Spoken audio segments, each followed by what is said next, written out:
ایک دور دراز گاؤں نورپور میں ایک غریب مگر بہت محنتی لڑکا رہتا تھا جس کا نام علی تھا۔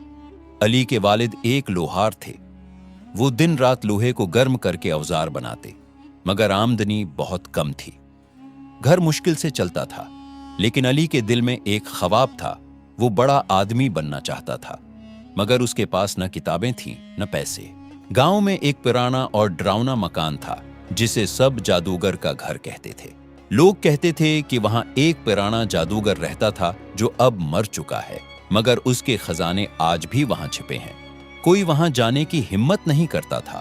علی ہمیشہ اس گھر کو دور سے دیکھتا اور سوچتا، کیا واقعی وہاں خزانہ ہے یا صرف کہانیاں ہیں؟ ایک دن علی نے فیصلہ کیا کہ وہ حقیقت جان کر رہے گا۔ رات کے وقت جب سب سو گئے، وہ ٹارچ لے کر اس پرانے گھر کی طرف چل پڑا۔ دل زور زور سے دھڑک رہا تھا، مگر اس کے قدم نہیں رک رہے تھے۔ جب وہ گھر کے اندر داخل ہوا تو ہر طرف اندھیرا تھا۔ اچانک ایک آواز آئی، کون ہے جو میری جگہ پر آیا ہے؟ علی ڈر گیا، مگر اس نے ہمت کی اور کہا، میں صرف سچ جاننا چاہتا ہوں۔ اچانک ایک پرانا سا چراغ روشن ہوا اور سامنے ایک بزرگ شخص نظر آیا۔ وہ جادوگر نہیں تھا، بلکہ ایک بوڑھا دانشور تھا جو وہاں چھپ کر رہ رہا تھا۔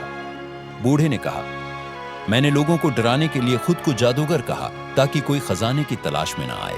اصل خزانہ سونے چاندی کا نہیں، علم اور محنت ہے۔ علی حیران رہ گیا۔ بوڑھے نے ایک کتاب اس کے ہاتھ میں دی اور کہا، اگر تم واقعی کچھ بڑا بننا چاہتے ہو تو اس کتاب کو پڑھو، مگر شرط یہ ہے کہ تم ہر دن ایک نیا سبق سیکھو گے اور دوسروں کی مدد کرو گے۔ علی نے وہ کتاب گھر لا کر پڑھنی شروع کی۔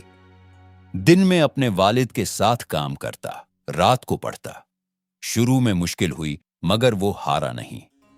گاؤں کے کچھ لوگ اس پر ہنستے کہ لوہار کا بیٹا بڑا آدمی کیسے بنے گا، لیکن علی خاموش رہا۔ وقت گزرتا گیا، وہ ہر روز کچھ نہ کچھ نیا سیکھتا رہا، حساب، اخلاق اور انسانیت۔ ایک دن گاؤں میں ایک بڑا مسئلہ آ گیا۔ دریا کا بند ٹوٹ گیا اور پانی پورے گاؤں میں داخل ہونے لگا۔ لوگ گھبرا گئے، سب لوگ بھاگ رہے تھے مگر کوئی حل نہیں تھا۔ علی نے جلدی سے کتاب میں پڑھی ہوئی ایک تدبیر یاد کی۔ اس نے گاؤں والوں کو اکٹھا کیا اور کہا، اگر ہم مل کر ریت کی بوریاں اور لکڑی لگا دیں تو پانی کو روکا جا سکتا ہے۔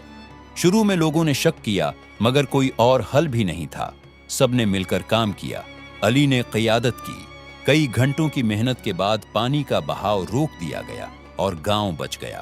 سب حیران تھے کہ یہ وہی لڑکا ہے جسے وہ کمزور سمجھتے تھے۔ گاؤں کے بزرگ نے کہا، آج ہمیں سمجھ آ گیا کہ طاقت جسم میں نہیں، عقل اور محنت میں ہوتی ہے۔ بعد میں وہی بوڑھا دانشور دوبارہ علی کے سامنے آیا اور مسکرا کر کہا، اب تم سمجھ گئے ہو کہ اصل جادو کیا ہے؟ علی نے جواب دیا، جی، علم، محنت اور ہمت ہی اصل جادو ہے۔ بوڑھے نے کہا، اب تم تیار ہو؟ یہ کتاب صرف پڑھنے کے لیے نہیں تھی، بلکہ تمہیں انسان بنانے کے لیے تھی۔